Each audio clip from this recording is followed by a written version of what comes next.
Hi and welcome to the channel. My name is Anna Maria and I will take you through some myths, legends and folklore. And in today's episode I will talk about the Mare.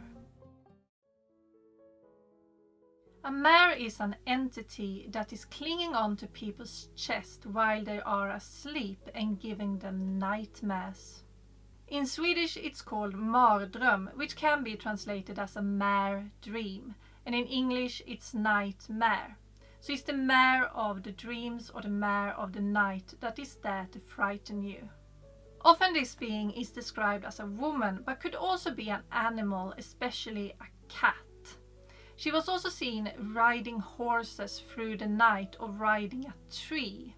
And if she did, the tree would stop growing and the branches would get twisted. A mare is first mentioned in the Ynglinga saga, which is a king's saga written by Snorri Sturlason and is the first piece of Heimskringla.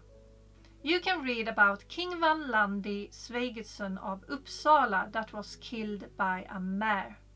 And the interesting thing here is that the mare was summoned by a sorceress on behalf of the king's wife. The reason was that King Vanlandi had promised his wife that he would come back after 3 years. But when he still hadn't come back after 10 years, his wife decided to get help and revenge. The king even told his men that he could feel the mare on him whilst he was dying. There is a legend in Nordic folklore that the mare, in this case a woman, would snuck into the bedroom through the keyhole in the door. And usually it was a man sleeping in there, and she would sit on his chest and paralyze him so he couldn't move.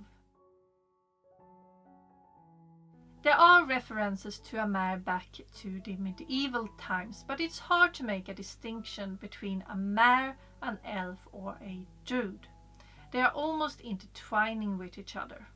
A druid is an evil nocturnal spirit in German folklore that is connected to nightmares, just like the mare. There were some charms and prayers you could say to protect yourself from the mare, but you couldn't be certain that it helped. In Poland, a mare could be a soul of a person. So if they had done something wrong or committed a crime or being sinful, they could be a mare.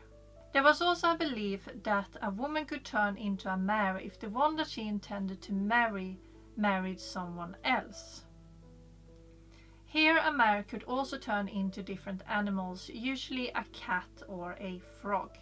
There were ways that you could protect yourself from a mare, and that was by inviting them to eat breakfast with you, changing your sleeping position, or drinking coffee before you went to sleep.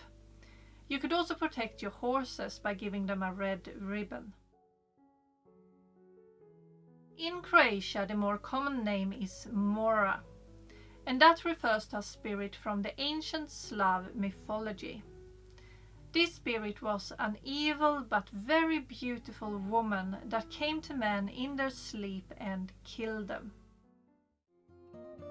And that was all for this episode. If you liked it, please like, comment and subscribe, and don't forget the notifications, and I will see you in the next one.